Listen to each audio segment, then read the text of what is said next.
Please, just stop. All night, Emily's cries and sobs could be heard, as if she were dying of pain. It was Ethan's wedding night, but for Emily, it was no less than Doomsday. Emily had been brought into Ethan's room as part of a family feud settlement. Her brother had murdered Mr. Charles Thompson, and the town council, in the name of justice, had sacrificed this innocent girl, handing her over to Mr. Thompson's son. Ethan's mother, Mrs. Eleanor Thompson, trembled with fear. She knocked on the door repeatedly. Finally, the door opened and a scream escaped Mrs. Eleanor Thompson's lips. "What have you done, Ethan?" He entered the room, greeted by the scent of flowers. The jingle of bracelets and anklets filled the air, casting a spell. He smiled subtly, walked to the door, locked it securely, adjusted the window blinds, and closed the washroom door.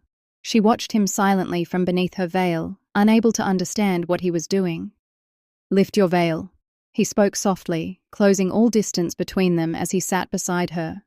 She sat with downcast eyes, her hands trembling beneath the veil. Her heart pounded abnormally. She seemed very nervous. He gently took her hands in his and squeezed them slightly. Emily shivered at his touch. She had not expected such kind behavior from him. "You seem to be a little hard of hearing," he whispered softly into her ear, and her cheeks flushed with shyness. She could feel the warmth of his breath. "Show me your hand," he said again, and Emily, though reluctantly, extended her hand. He held her hand in his, gazing at it for a long time, then brought it to his lips and kissed it. She trembled. It was the first time a man had sat so close to her, asserting his claim. She was about to pull her hand away and draw back her arm when he clasped both her arms, pulling her impossibly close. "Let go," she quickly said, trying to free her hand, but his grip on her tightened. "From now on, do as I say, or I will punish you horribly," he said. Emily lowered her head. She thought he would be different from the traditional people here, but he was just like them. She squeezed her eyes shut. "I have a right to you. If you ever utter that word in front of me again, you won't be able to speak." Emily's eyes welled up with tears, sensing the harshness in his voice and tone. "The ring is on the table. Wear it." With that, he took large strides towards the bathroom, leaving her to stare at the ring. The sparkling diamond in it captivated her. She was still standing with her back to him when he took small steps towards her, wrapped his arms around her waist, and pulled her tightly against his chest. She thrashed. Seeing her resistance, Ethan's brow furrowed. He clasped her arms firmly and pushed her onto the bed, leaving Emily utterly disoriented. He advanced towards her, staring into her eyes. Emily quickly shut her eyes. He smiled subtly at her reaction, but didn't show it, and quietly took possession of her lips. She writhed, struggling to push him away, but he wouldn't let her breathe. After a long while, he pulled away, and she gasped for air. He smiled, feeling her ragged breaths, and headed towards the washroom. Perhaps he had forgotten to bring clothes, so he went to the bathroom after taking them from the closet. She quickly got up, ran to the table, and put the jug to her mouth without pouring water into a glass. The taste of blood mingled in her mouth from a cut on her lip. She drank the water, wiped her mouth, and sat in a corner. She was terrified. She hadn't expected this from Ethan. She waited a long time for Ethan to come out because she also needed to change. 10 minutes passed, and when he didn't appear, she sat in front of the dressing table and began taking off her jewelry. "By whose permission are you changing?" he asked angrily. Emily stared at him as if she couldn't comprehend. She was an unwanted bride. How could she wait for her husband? My head hurts. I wanted to change and sleep," she stammered, and Ethan burst into laughter. "Who told you that you could sleep tonight? From now on, every night will be like Doomsday for you." He spoke meaningfully as he advanced towards her. Emily quickly stood up. She had already taken off most of her jewelry. Her neckline was very deep, clearly revealing the contours of her body. Embarrassed, she took off her scarf and spread it over her shoulders. Ethan laughed at her action, then turned away to compose himself. With cold expressions on his face, he began to approach her. She took a step back with each of his, fear clearly visible in her eyes. The room was bathed in light, and she was clearly visible to him. Suddenly, Ethan stepped forward and turned off all the lights in the room. A small bulb was still on, leaving the room in a semi-darkness, but they could still see each other clearly. Suddenly, Emily found herself against the wall. Ethan's hands began to move over his shirt. She closed her eyes in fright. She didn't even have the courage to run away. "Look at me." She stood with her face turned away, her hands covering it, when Ethan said angrily. She shook her head no. He forcefully grabbed both her arms behind her back. She cried out in pain. "Don't do that again," he warned her, then bent to her neck and pressed his lips there. She trembled, and Ethan smiled at her reaction. He felt like tearing this woman to pieces, but he didn't like that traditional way of revenge at all. He wanted to torment this woman in the same way his dad had been killed. Suddenly, remembering his father, his eyes began to redden with anger.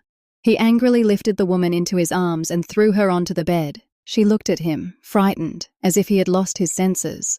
Emily looked at Ethan, and finding him in that state, she panicked and, in an attempt to get off the bed, angered him even more. He shed all his clothes and advanced towards her.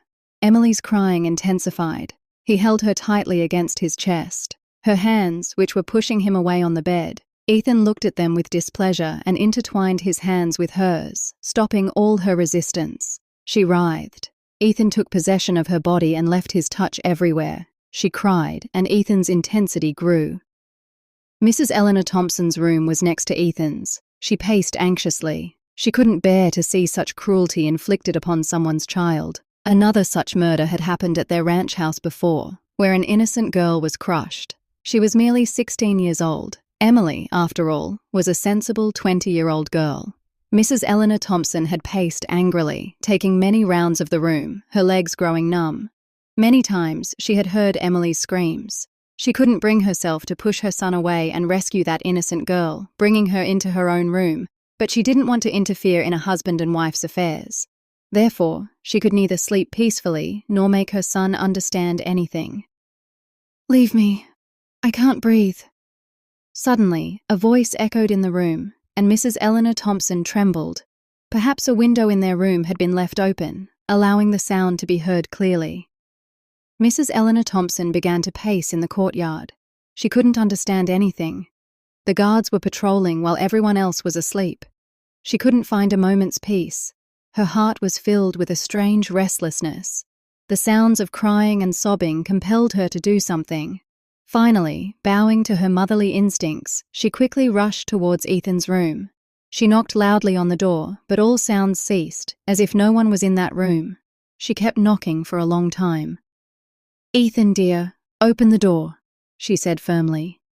Ethan tightly covered Emily's mouth so she couldn't speak. She was worried. Silence reigned for a long time. 15 minutes later, Emily's crying was heard outside again, and Mrs. Eleanor Thompson writhed in agony. She knocked on the door for a long time, but no one opened it. Exhausted, she returned to her room. Emily's screams continued to be heard throughout the rest of the night. She woke up in the morning to silence. It felt as if someone had choked the screaming, crying girl all night.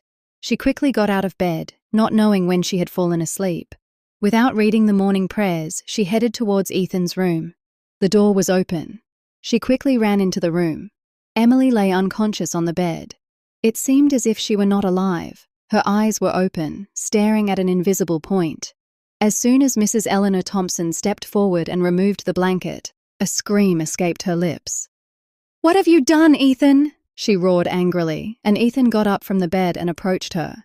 Mrs. Eleanor Thompson held her head. She cursed the time when her husband, Mr. Charles Thompson, was murdered. The real story began there.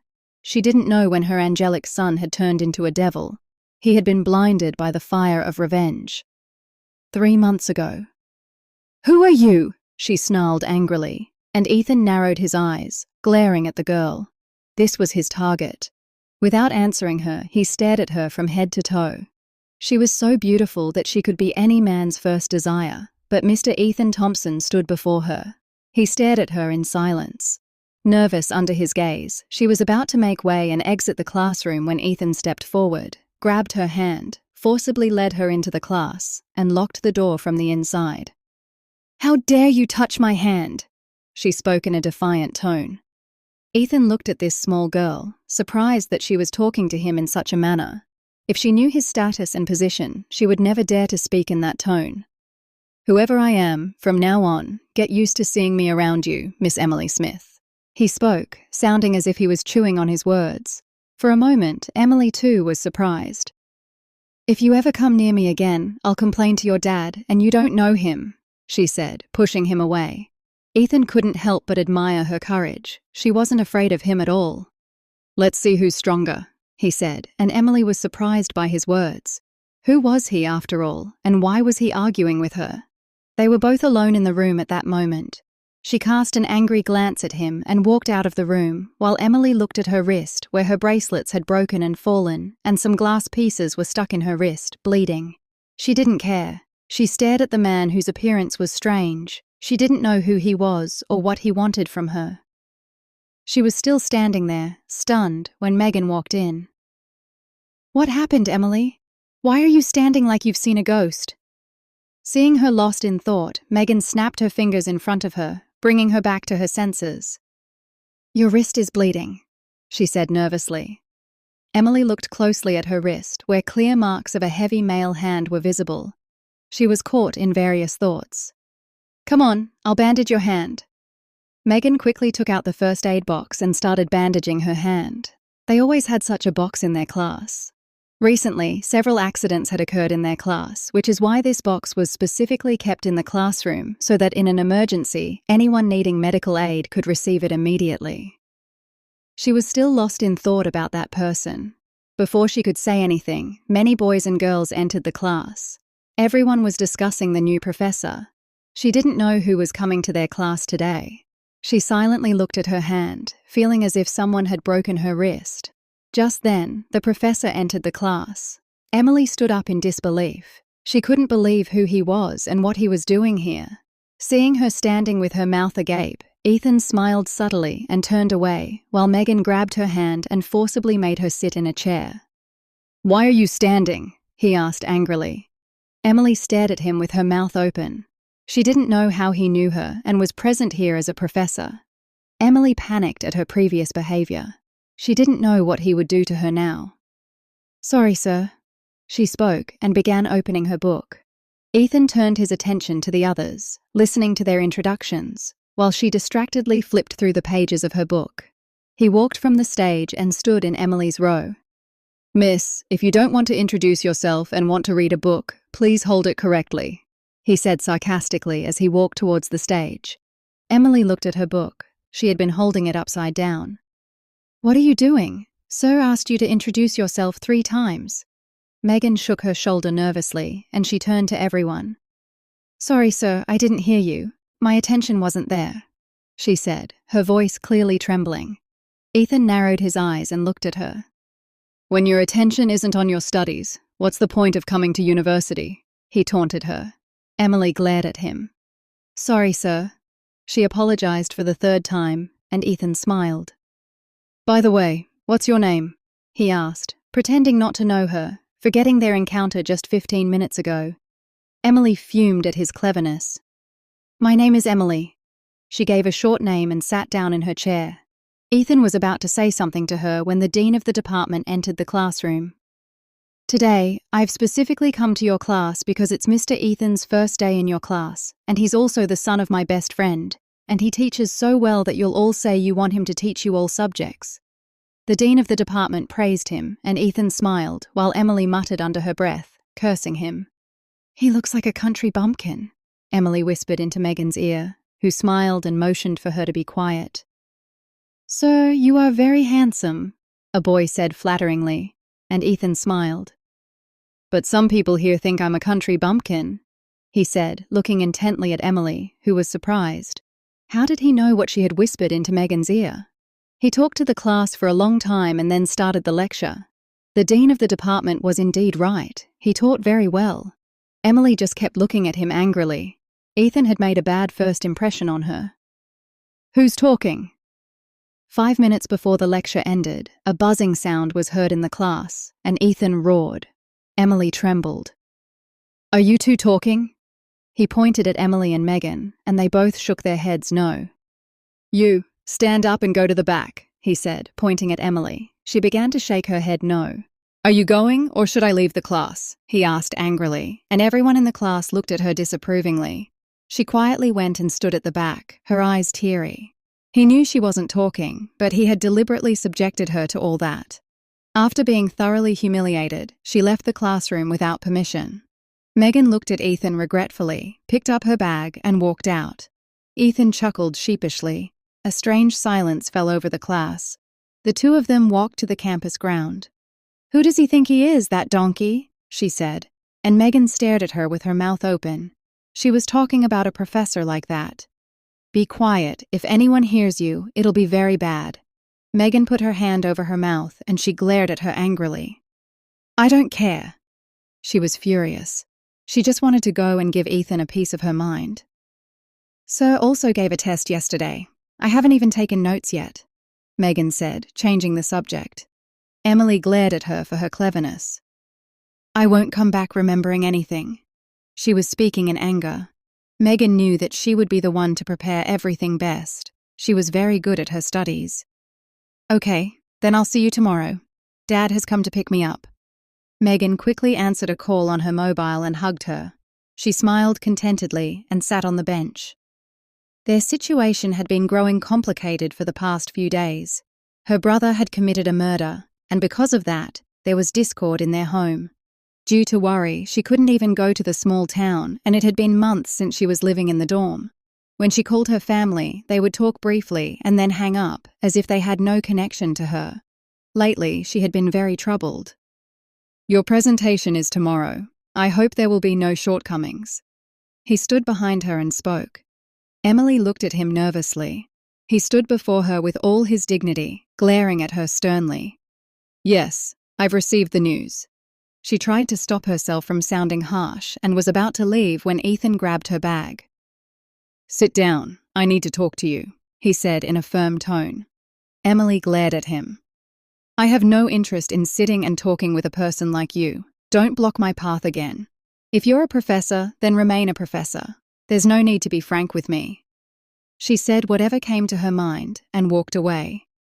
"Ethan!" He watched her, angrily fuming. He didn't know that she had invited a huge problem for herself. She had said something carelessly and left.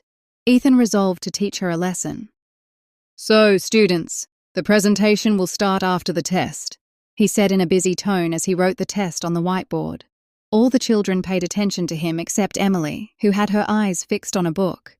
He walked worriedly with slow steps towards her and saw that she was secretly using her mobile phone hidden in the book. He gritted his teeth in anger.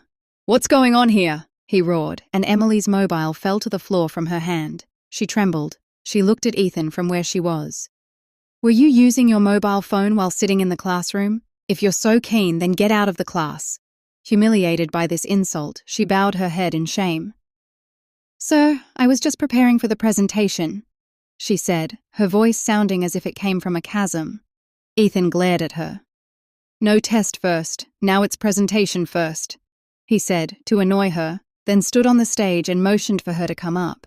All eyes were on her. She lowered her head in embarrassment.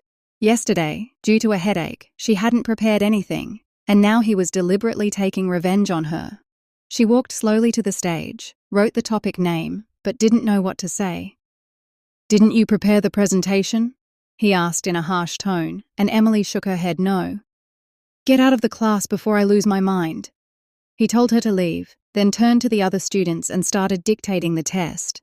3 other girls also had presentations, but Ethan had only called her to the stage to humiliate her. This bothered Emily deeply, and her eyes welled up with tears. She was standing outside the class when he came out.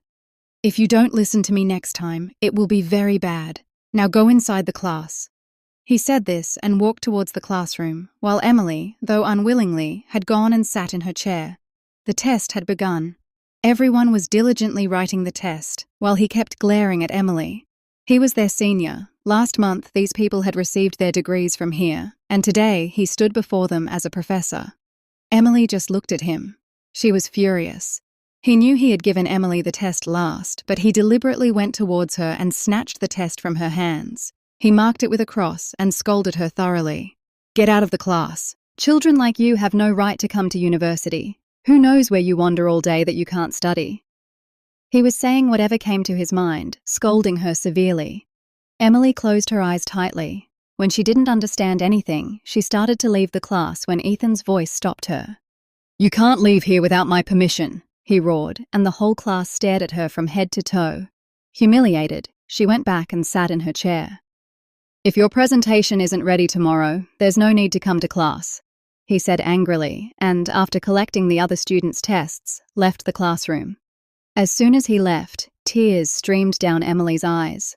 All the children had left the class as soon as the sir left. They were both left in the class. Megan's fiancé called her mobile, so she left the class, while Emily sat alone in the classroom. "Your father's name is John Smith, isn't it?" He suddenly entered the class, and Emily got up in fear. "Yes, sir," she said in a harsh, very angry tone, and Ethan just looked at her. "Do you know your brother murdered my father?" he said, and Emily looked at him in surprise. "Who are you?" she asked, backing away in fear, and Ethan advanced towards her, taking one step at a time.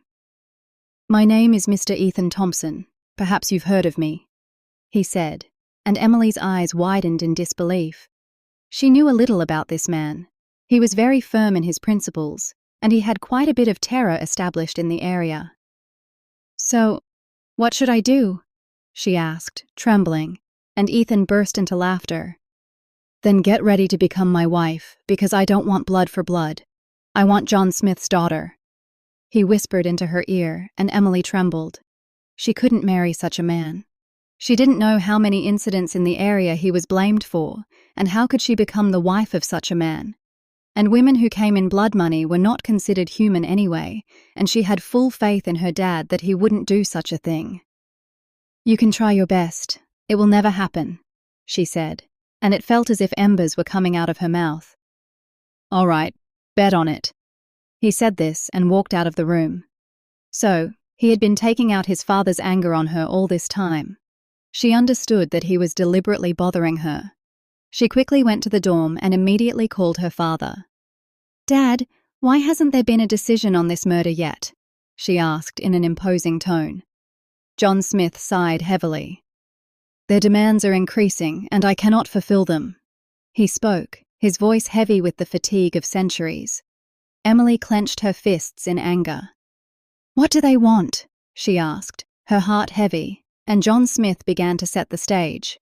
"First, they wanted blood for blood, but now they want me to give my daughter in marriage to Mr. Charles Thompson's son." He spoke in a weak voice, and Emily understood what decision was being made at the ranch house. "What does Grandad say?" She was speaking, but her voice was trembling. "He says he cannot lose his heir." John Smith made the decision to sacrifice his daughter to save his son. She stared at her mobile in disbelief. "What do you want, Dad?" She spoke, but she didn't feel alive. "I have to choose between honor and inheritance." He was speaking, but his eyes were constantly moist. "Dad, I'm asking about your decision." She was speaking, but she didn't feel alive. "I can't do anything. I'm being forced to prioritize inheritance over honor." "I'm with you, daughter. I won't let my honor, my daughter, be sacrificed," he said, making a final decision, and a wave of relief spread through Emily's entire body. She hung up without saying goodbye. John Smith stared at the mobile phone. So, did his daughter also want this? He thought she might say she was ready to sacrifice for her brother, but she had been raised by John Smith. She didn't know how to bow. But today, fate was not deciding in her favor. Instead, it was ready to hand her over in a family feud settlement. She didn't know that tomorrow would bring her the tidings of Doomsday. "I don't know where my daughter is," John Smith said in the packed town meeting, and Mr. Ethan Thompson smiled sarcastically. "Your son has left the country, and your daughter, who went to the city to study, hasn't returned. How can a father not know this, and a father who owns businesses in 10 towns? Mr. Ethan Thompson drew everyone's attention to him, and all the business owners began to converse among themselves. Everyone was whispering. John Smith and Mr. Ethan Thompson glared at each other angrily. To save his honor, John Smith had to lie in the town meeting. He had ordered Emily to go to her aunt's house. He was confident that his daughter was in safe hands, which is why he said such a big thing in the town meeting. "Are you saying your daughter ran away just by hearing about the town meeting? Children like you have no right to come to university. Who knows where you wander all day that you can't study?" He was saying whatever came to his mind, scolding her severely. Emily closed her eyes tightly. When she didn't understand anything, she started to leave the class when Ethan's voice stopped her. "You can't leave here without my permission," he roared, and the whole class stared at her from head to toe. Humiliated, she went back and sat in her chair. "If your presentation isn't ready tomorrow, there's no need to come to class," he said angrily, and, after collecting the other students' tests, left the classroom. As soon as he left, tears streamed down Emily's eyes. All the children had left the class as soon as the sir left. They were both left in the class. Megan's fiancé called her mobile, so she left the class, while Emily sat alone in the classroom. "Your father's name is John Smith, isn't it?" He suddenly entered the class, and Emily got up in fear. "Yes, sir," she said in a harsh, very angry tone, and Ethan just looked at her. "Do you know your brother murdered my father?" he said, and Emily looked at him in surprise. "Who are you?" she asked, backing away in fear, and Ethan advanced towards her, taking one step at a time. "My name is Mr. Ethan Thompson. Perhaps you've heard of me," he said, and Emily's eyes widened in disbelief. She knew a little about this man. He was very firm in his principles, and he had quite a bit of terror established in the area. "So, what should I do?" she asked, trembling, and Ethan burst into laughter. "Then get ready to become my wife, because I don't want blood for blood. I want John Smith's daughter." He whispered into her ear, and Emily trembled. She couldn't marry such a man. She didn't know how many incidents in the area he was blamed for, and how could she become the wife of such a man? And women who came in blood money were not considered human anyway, and she had full faith in her dad that he wouldn't do such a thing. "You can try your best. It will never happen," she said, and it felt as if embers were coming out of her mouth. "All right, bet on it." He said this and walked out of the room. So, he had been taking out his father's anger on her all this time. She understood that he was deliberately bothering her. She quickly went to the dorm and immediately called her father. "Dad, why hasn't there been a decision on this murder yet?" she asked in an imposing tone. John Smith sighed heavily. "Their demands are increasing, and I cannot fulfill them." He spoke, his voice heavy with the fatigue of centuries. Emily clenched her fists in anger. "What do they want?" she asked, her heart heavy, and John Smith began to set the stage. "First, they wanted blood for blood, but now they want me to give my daughter in marriage to Mr. Charles Thompson's son." He spoke in a weak voice, and Emily understood what decision was being made at the ranch house. "What does Grandad say?" She was speaking, but her voice was trembling. "He says he cannot lose his heir." John Smith made the decision to sacrifice his daughter to save his son. She stared at her mobile in disbelief. "What do you want, Dad?" She spoke, but she didn't feel alive. "I have to choose between honor and inheritance." He was speaking, but his eyes were constantly moist. "Dad, I'm asking about your decision." She was speaking, but she didn't feel alive. "I can't do anything. I'm being forced to prioritize inheritance over honor." "I'm with you, daughter. I won't let my honor, my daughter, be sacrificed," he said, making a final decision, and a wave of relief spread through Emily's entire body. She hung up without saying goodbye. John Smith stared at the mobile phone. So, did his daughter also want this? He thought she might say she was ready to sacrifice for her brother, but she had been raised by John Smith. She didn't know how to bow. But today, fate was not deciding in her favor. Instead, it was ready to hand her over in a family feud settlement. She didn't know that tomorrow would bring her the tidings of Doomsday. "I don't know where my daughter is," John Smith said in the packed town meeting, and Mr. Ethan Thompson smiled sarcastically. "Your son has left the country, and your daughter, who went to the city to study, hasn't returned. How can a father not know this, and a father who owns businesses in 10 towns? Mr. Ethan Thompson drew everyone's attention to him, and all the business owners began to converse among themselves. Everyone was whispering. John Smith and Mr. Ethan Thompson glared at each other angrily. To save his honor, John Smith had to lie in the town meeting. He had ordered Emily to go to her aunt's house. He was confident that his daughter was in safe hands, which is why he said such a big thing in the town meeting. "Are you saying your daughter ran away just by hearing about the town meeting?" Mr. Ethan Thompson asked for confirmation again, and John Smith, though reluctantly, bowed his head. Silence fell everywhere. "So your daughter ran away with someone," Mr. Ethan Thompson said, looking into John Smith's eyes.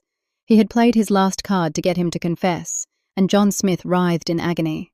What kind of things were being said about his daughter? "My daughter didn't run away, and she's not like that," John Smith roared in anger and stood up, while Mr. Ethan Thompson burst into laughter. "Then you made her run away," he said firmly, grabbing John Smith by the collar. Before a fight could break out between the two business owners, many business owners stepped forward and pulled them apart.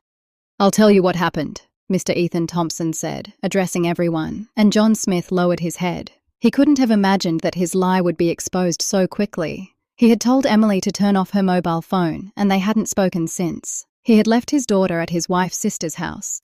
Her husband was no ordinary person, but a very influential politician. But he didn't know that he was dealing with Mr. Ethan Thompson, who takes what is his by force. His daughter didn't run away. He himself made her run away to avoid this decision. He said in a fit of rage, and John Smith looked at him in agony, motioning for him to remain silent. His honor was worth nothing in front of the business owners. "Dylan Johnson! Bring Emily Smith!" Mr. Ethan Thompson roared, and all the business owners looked forward. Dylan Johnson entered the town meeting with a woman, keeping a distance from Emily. Emily's hands were tied, and her eyes were blindfolded. She could neither speak nor see. From a distance, John Smith recognized her. She had been kidnapped and brought to this town meeting when she went to the shopping mall with her aunt. She herself was very restless. The planning of both father and son had failed miserably. John Smith held his head. "I demand from all business owners that her daughter be married to me right now as a family feud settlement. Otherwise, it's not far-fetched that these people might make her disappear again tomorrow. And I don't want that. I want justice." He spoke, and all the business owners began to whisper among themselves. Everyone's decision was different. Some people stood with John Smith, while others decided to support Mr. Ethan Thompson. "Honorable business owners," Haroon Johnson was sitting in his chair. "All of you, be quiet," he roared angrily, and everyone fell silent. Emily trembled. John Smith helplessly looked at his daughter for the last time. Despite being such a big business owner, he couldn't save his child's life. Emily Smith and Mr. Ethan Thompson should be married right now, and until Mr. Ethan Thompson himself wishes it, Emily will not be allowed to meet her father. Many other conditions were being stated as the wedding began. As soon as the wedding ended, Emily fainted right there. John Smith stepped forward, but Mr. Ethan Thompson stopped him. "Didn't you hear that you cannot even address her without my permission? Stay away from her," he said sternly and walked towards Emily. With the help of a maid, he picked her up and headed towards the car. The wedding was over, and she was sent to Thompson's ranch house. She was trembling. She regained consciousness on the way. When she realized they were near Thompson's ranch house, she cried and shook her head. She was unaware of how girls brought into family feuds were treated, and the way Mr. Ethan Thompson had appeared before her, she had come to hate him. He had taught her as a professor for 2 months. She entered Thompson's ranch house crying, thinking that either she would be greeted with hot sauce or perhaps made to walk barefoot on a path strewn with broken glass. Such cruelties she had seen with her own eyes. She was trembling with anger. Upon reaching the ranch house, neither did anyone come to greet her, nor did anyone take any action against her. She stood worriedly to one side when a maid sent her to Ethan's room. She quietly lay down on the sofa when she smelled someone's perfume around her. She stirred in her deep sleep. Then, finding a heavy presence on top of her, she jolted awake. She saw Ethan standing in front of her, glaring. She had pushed him away in her sleep. He sat on the sofa beside her, staring. "What are you doing here?" she stammered, and Ethan glared at her from head to toe. "Stay away from me," she warned Ethan, and was about to get up and leave when Ethan, with a sudden lunge, grabbed her hand and threw her onto the sofa. "Here's your bridal gift." He handed her many papers and was about to lean over her when the door knocked. He quickly backed away. Emily quickly got up and adjusted her scarf.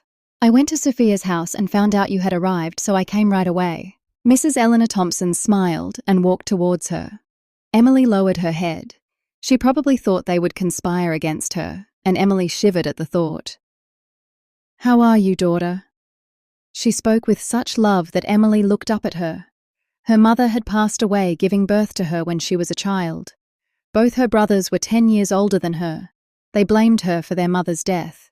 No one at home liked her except John Smith. Feeling a woman's loving tone, her eyes welled up. She had tried to find her mother in so many women, but each time she had failed, and today a woman was treating her with so much affection. "Daughter, I'm asking you, are you all right?" Mrs. Eleanor Thompson held her hand and made her sit on the sofa, then sat beside her. Ethan, seeing them engrossed in conversation, quietly got up and left, his entire mood ruined. "I'm fine, how are you?" she asked in surprise. She still couldn't believe she was being treated so well. "Daughter, I know Ethan is a bit short-tempered, but he's a very good person. He will never hurt you beyond your limits. Understand him. He's a child without a mother," Mrs. Eleanor Thompson said, squeezing her hand, and she was surprised. "Ethan's biological mother was murdered by someone, then Mr. Charles Thompson married me. She was my elder sister, so I took on the responsibility of raising my nephews." She spoke, and Emily listened in surprise. Ethan entered the room, quite surprised to see them whispering in each other's ears. Why had they both fallen silent as soon as he arrived? "The beauty salon lady will be here in half an hour. She'll get you ready. Once things settle down a bit, the proper wedding functions will begin. Don't worry, daughter," she said, kissing Emily on the head. Emily was captivated by her kind behavior. She nodded in agreement. She gave her instructions and left the room. As soon as she left, Ethan impatiently advanced towards her, but before he could reach her, she ran into the bathroom and locked herself inside. Ethan fumed. He hadn't expected this girl to outwit him, but he also decided that he would teach her a lesson at night. After all, he had lost his father. She was dressed and made to sit in Ethan's room, too afraid to even move. She felt afraid of Ethan. The way he was talking, she became very scared. All night, he asserted his rights. In the morning, she couldn't even get up when Mrs. Eleanor Thompson entered her room. "Ethan, have you lost your mind? What have you done to this innocent girl?" she asked in a harsh tone, and Ethan turned away. She hadn't expected this kind of behavior from Ethan. He had turned from a human into a devil. "Nothing happened. She's just being dramatic," he said in a harsh tone, adjusting his hair. Mrs. Eleanor Thompson quickly picked up a glass of water and splashed it on Emily's face. Her eyes were open, but she was still. It seemed as if someone had drained the life from her body. Her condition was very bad. "Quickly call the driver. She needs to be taken to the hospital," Mrs. Eleanor Thompson said, crying. Ethan turned to look at his mother, who was unnecessarily worried. "Mom, nothing happened, and please don't interfere in this matter now." He was about to leave the room when his eyes fell on Emily. He ran to the bed. The white sheet had turned red. He couldn't understand, and holding her in his arms, headed towards his car. Mrs. Eleanor Thompson followed him, holding the sheet. The servants watched in surprise, but ignoring everyone, he headed towards the hospital. 3 hours later, the doctor came out of the emergency room, extremely angry. "Was this your daughter?" She came to Mrs. Eleanor Thompson, who shook her head no. "So, she's your daughter-in-law," the doctor guessed. Mrs. Eleanor Thompson, though unwillingly, had nodded in agreement. The doctor took her to her cabin. "Call her husband," she said in a harsh tone, dialing a number. Mrs. Eleanor Thompson quickly brought Ethan into her cabin. "Are you human or animal? What have you done to a child? Do you even know how many blood transfusions she received?" The doctor, helpless, made a final attempt to shake this emotionless man, but he sat there as if stunned, as if he had done nothing. "Ma'am, how is she now?" Mrs. Eleanor Thompson asked the doctor, calling her ma'am, and the doctor looked at her with displeasure. "Be thankful she survived, or this would have been a police case," the doctor said, writing some prescriptions. Ethan looked at the doctor with annoyance and focused on his mobile phone. He felt no remorse, even though he loved that girl with all his heart. He felt no regret over his father's death because such people deserved that end, but hearing about Emily's condition had caused him great pain. However, he was determined to prove himself innocent, putting on an unnecessarily tough facade. Mrs. Eleanor Thompson glared at him, because of whom she had to be embarrassed in front of a doctor and the entire hospital staff today. "Take care of her, otherwise the child's life could be at risk. You are older. Why don't you make your son understand something?" The doctor said firmly to Mrs. Eleanor Thompson, who bowed her head. Madam, nothing like this will happen again. I myself will make him understand. Mrs. Eleanor Thompson assured the doctor, who let out a cold sigh. Who knows what's happening to today's generation? They are not humans. They are beasts. The doctor said, glaring at Ethan, who quietly got up and left. Mrs. Eleanor Thompson held her head. The next day, when Emily was discharged from the hospital, she looked at Mrs. Eleanor Thompson with blank eyes and clung to her, crying bitterly.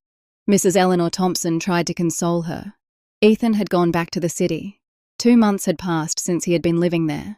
So that his studies wouldn't suffer, Mrs. Eleanor Thompson had persuaded him to go to the ranch house in the city. Her wounds had also healed, but she had become very afraid of Ethan. She wanted to meet John Smith, but in Ethan's absence, she didn't want to take any such step. Ethan had distanced himself from her to punish himself. That night, burning with the fire of revenge, and at the urging of friends, he had drunk quite a lot, which made him lose control, and all this happened. He was very ashamed. As soon as she entered the city ranch house, Ethan was severely shocked to see her there. "What are you doing here?" he asked angrily, lowering his head. He was very ashamed of her. "Mom sent me," she said, twisting her fingers, and Ethan understood that Mrs. Eleanor Thompson had sent her here. "I am very ashamed of that night," he said, and Emily's downcast eyes lowered further. She was about to pass him silently when he helplessly grabbed her hand. "I truly didn't want that," he said, and his eyes testified to it, but she had endured a lot, so she remained silent. "My dad's death led to my mom's murder, which is why I didn't like him much. Aunt raised me, but I often misbehaved with her, and she would remain silent. Dad also didn't say much to me. When my mom was murdered, in revenge, the Smith Ranch House people had to give their 16-year-old daughter in marriage to my father to save their heir. My father crushed that girl in one night. When I learned about this through the servants, I began to hate them intensely. I felt no sorrow over their death, but ever since I saw you at the university, I wanted to have you, but your dad wasn't willing for this relationship. Then this accident happened, and you were given to me in marriage. That night, too, I wasn't in my senses. My friends had given me quite a lot to drink." He spoke, and shame exuded from every word. Emily looked at him helplessly and, freeing her hand, ran towards the room. He held his head. Unknowingly, he had caused her great pain. "Can't you forgive me?" He entered the room and found her lying face down, crying, and he panicked, immediately going to her. "I will never forgive you, understand that," she said, pouting proudly, and Ethan lowered his head. That girl meant a lot to him, but in all that happened, her will was not involved. "I will make amends for this behavior," he said gently, taking her hand. "Stay away from me," she said in a harsh tone, and sat on the sofa. Ethan held his head. He didn't know how things would return to normal, but he hadn't been to the ranch house for the past 2 months. He was grateful to Mrs. Eleanor Thompson, who had persuaded Emily to come here. Even if she hated him all her life, at least he had a chance to make her understand. "All right, stay angry. You have 1 month. After that, you'll stay with me like a good and obedient wife, or I know how to make you obey by force." He said this and angrily walked out of the room. She mumbled to herself, cursing him. Although she hated him, Mrs. Eleanor Thompson's words over 2 months had made her think. She was very bored for 2 days. Her midterm exams were about to start. She wanted to study, but her books were left in the dorm, and at Ethan's instruction, the driver had refused to take her out of the ranch house. She came to his room to talk to him. "What are you doing?" she asked, sitting on the chair next to him. Ethan glared at her. "Making papers, go sit far away," he said, glaring with stern eyes. Emily smiled. "Why are you sitting here? Go away," he said, hiding the papers. Emily sat a little closer to him. "What is this behavior?" he asked, and Emily smiled, looking at him. "You're my husband, and I can't sit close to you?" she asked, and Ethan checked her temperature in surprise, wondering if she had a fever. Today, she was talking very strangely. "I am a husband, but why did you remember your husband today? You didn't remember 2 months ago," he said sarcastically, and Emily's mood turned sour. She glared at him. "When is the paper?" she asked in an annoyed tone, turning her face away. "The paper is tomorrow," he said in a busy tone, leaning over his book. She stared at him with wide eyes in surprise. "Couldn't you have told me earlier? Because of you, 2 years of my life would have been wasted," she growled angrily. Ethan smiled. "You're the one studying, so you should be mindful," he said harshly, showing his displeasure. "I was angry with you. That doesn't mean you couldn't inform me about the papers." She was furious. "You have a mobile phone too, so you could have used it," he said to provoke her, even though he knew Emily's mobile had been with him since that day. "I don't know where my mobile is. It got lost several months ago," she said helplessly, holding her head in distress. She couldn't understand how she would prepare within one night. "Will you show me a little bit of the paper?" she asked in a hopeful tone, and Ethan burst into laughter. "I don't betray trust, and this paper is the children's trust," he said seriously, and Emily shook her head. "If you don't tell me the paper, I won't listen to anything you say," she said stubbornly, and Ethan looked at her in surprise. Since when had she started asserting her wifely rights over him like this? "I can't show you the paper, but I can explain the syllabus well. You can memorize it and pass," he said, explaining to her, and she nodded in agreement. A little later, he was teaching her, and she was silently listening to his lectures. At 1 a.m., she finished memorizing the paper and got up, feeling severe back pain. "Are you all right?" He got up from the bed and looked at her. She shook her head no. "What happened? Is your back hurting?" He looked at her, pressing his back with his hand, and became worried. "Yes, my back is hurting severely," she said, holding back tears, and Ethan quickly stood up. He walked towards her. "Let me check." As soon as he put his hand on her back to check, Emily glared at him.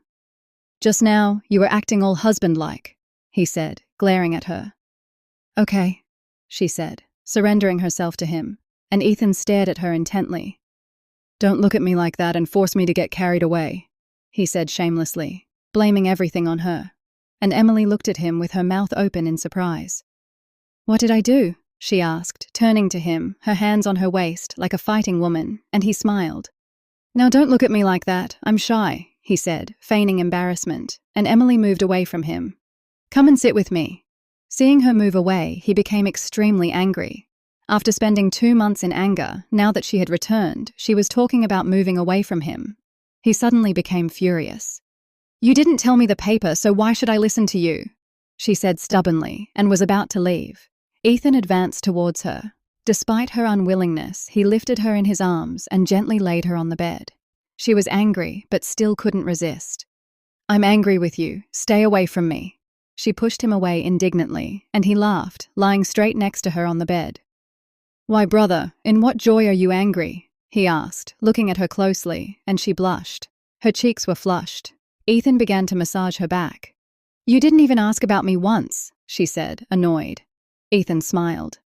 "Say rather that you missed me, and perhaps my love too," he whispered into her ear, and she turned away in embarrassment while he laughed loudly.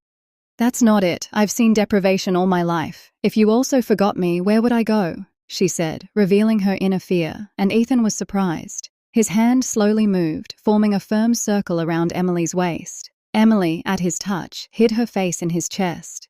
"It's a bad thing to say such things. You have proven to be very fortunate for me because, due to you, my business is prospering day and night." He began to tell her about his business, and she was surprised. How many tasks did that man do simultaneously, yet fatigue never overtook him? "But I have spent 21 years of my life facing people's harsh words and their sideways glances.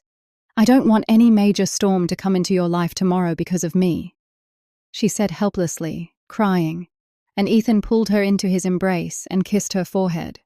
She became peaceful. They talked for a long time until 4 in the morning. "Get off me, I need to sleep," she said, pushing him away from her. Ethan glared at her. "You disturbed my sleep, and now you want to sleep?" he asked her with questioning eyes, and she smiled. "Honestly, I'm very tired and sleepy," she said defensively, and Ethan moved closer to her, leaning over her. "I'll take away all your tiredness." Feeling his suggestive tone, she trembled.